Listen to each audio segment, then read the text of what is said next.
بسم الله الرحمن الرحيم الحمد لله رب العالمين الصلاة والسلام على أشرف المرسلين وعلى آله وصحبه أجمعين أما بعد السلام عليكم ورحمة الله നബി സല്ലല്ലാഹു അലൈഹി വസല്ലം തങ്ങളുടെ ചരിത്രം പഠിക്കുക എന്നുള്ളത് ഓരോ മുസ്ലിമിൻ്റെയും ബാധ്യതയാണ്.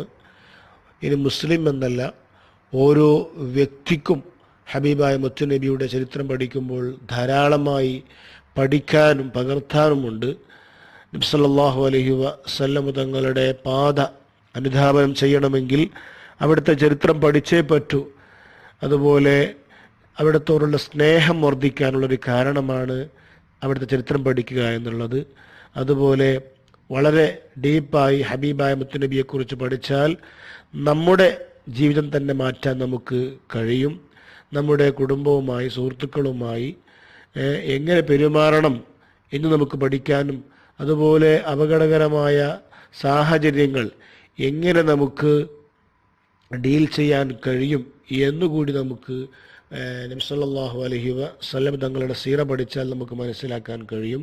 എല്ലാവർക്കും ഹബീബായ മുത്തുനബിയിൽ മാതൃക ഉണ്ട്. അതൊരു മിലിറ്ററി കമാൻഡർ ആണെങ്കിലും, അതല്ല ഉലമാക്കളാണ്, സാധാരണക്കാരാണ്, അതല്ലെങ്കിൽ സാമൂഹ്യ പ്രവർത്തകരാണ്, ഭരണകർത്താക്കളാണ്, എല്ലാവർക്കും ഹബീബായ മുത്തുനബിയിൽ മാതൃകയുണ്ട്. അപ്പോൾ അതുകൊണ്ട് ഹബീബായ മുത്തുനബിയുടെ ജീവിതം പഠിക്കുക എന്നുള്ളത് വലിയ പുണ്യകാര്യമാണെന്നുള്ളതിൽ ഒരു സംശയവും ഇല്ല. നബി സല്ലല്ലാഹു അലൈഹി വസല്ലം തങ്ങൾ അവതരിപ്പിക്കപ്പെടുന്നത് 6-ാം നൂറ്റാണ്ടിലാണല്ലോ.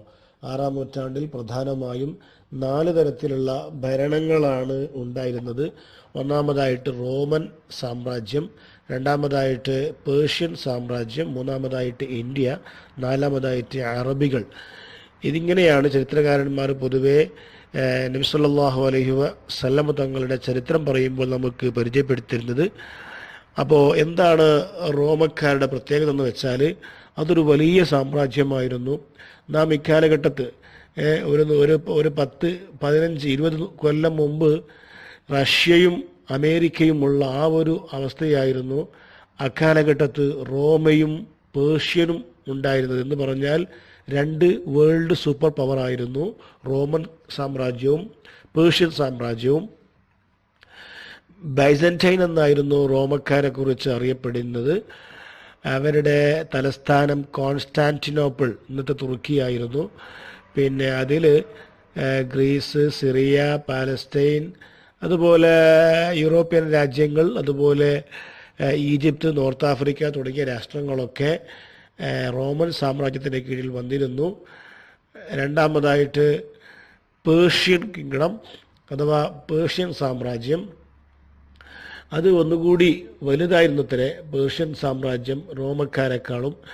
അതിൽ ഇന്നത്തെ ഇറാഖ്, ഇറാന്, അതുപോലെ ഇന്നത്തെ തുർക്കിയുടെ നല്ലൊരു ഭാഗം, അതുപോലെ സിറിയ അവരാക്രമിക്കാൻ വരെ ആക്രമിച്ചിരുന്നൊരു ഘട്ടത്തിൽ പേർഷ്യൻ കിങ്ഡം അതല്ലെങ്കിൽ പേർഷ്യൻ സാമ്രാജ്യം റോമക്കാരെക്കാളും വലിയ ഒരു സാമ്രാജ്യമായിരുന്നു. റോമൻ സാമ്രാജ്യം റോമക്കാർ അന്ന് ആരാധിച്ചിരുന്നത്, അതല്ലെങ്കിൽ അവിടെയുള്ള ഭൂരിപക്ഷവും ക്രിസ്ത്യാനിറ്റി ആയിരുന്നു. ക്രിസ്ത്യാനിറ്റിയുടെ പേര് പറഞ്ഞുകൊണ്ടായിരുന്നു അന്നത്തെ രാജാക്കന്മാർ ജനങ്ങളെ ചൂഷണം ചെയ്തിരുന്നത്. എങ്കിൽ പേർഷ്യയിൽ അങ്ങനെയായിരുന്നില്ല. പേർഷ്യയിൽ തീ ആരാധകരായിരുന്നു ഉണ്ടായിരുന്നത്. സോറോസ്ട്രാനിയസം എന്നാണ് അവരെക്കുറിച്ച് ഇപ്പോൾ നാം വിളിക്കുന്നത്. തീ ആരാധകർ. അവർ തീ ആരാധിച്ചിരുന്നു പേർഷ്യക്കാർ.